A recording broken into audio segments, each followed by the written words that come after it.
ทางไปงานเดโมเนาะวันที่19เนาะงานเดโมอยู่บ้านสมเปื่อยเนาะกำลังเดินทางเนาะใกล้จะฮอดแล้วล่ะฮอดเนาะฮอดเดินเดโมแล้วมาประมาณ5-6 โมงเนาะอาจารย์แสนเนาะเนาะไปดีอาจารย์แสนเนาะจัดตู้เนาะอาจจะฮอดพร้อมกันเนาะ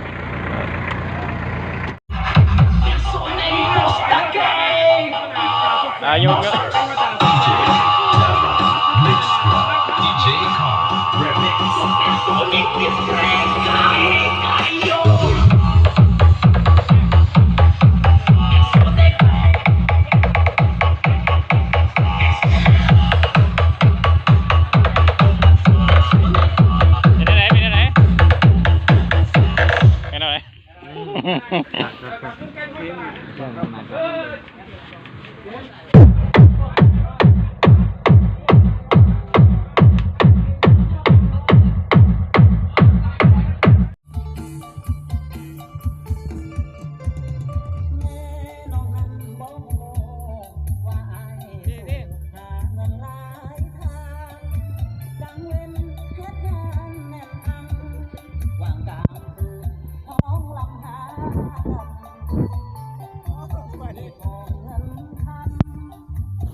คนเตลาน้องผู้อยู่แดนไกลอยู่ดินให้น้องเพื่อจังได้คือกันเบา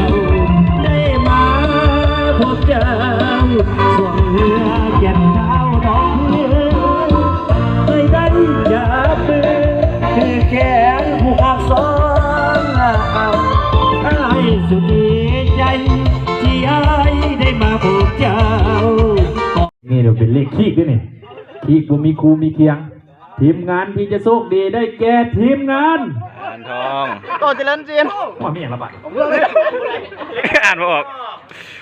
SN โครงงานผลิตตู้เซนโอได้แก่ทีมงานโอ้เลขคุ้นๆเว้ย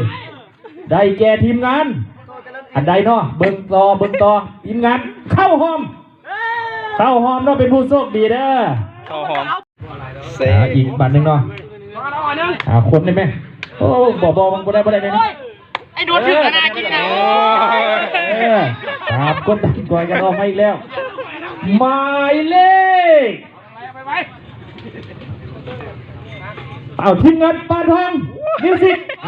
โชคดีไปนับไปเลยจานโอ้ยเก็บแล้วงานเมื่อ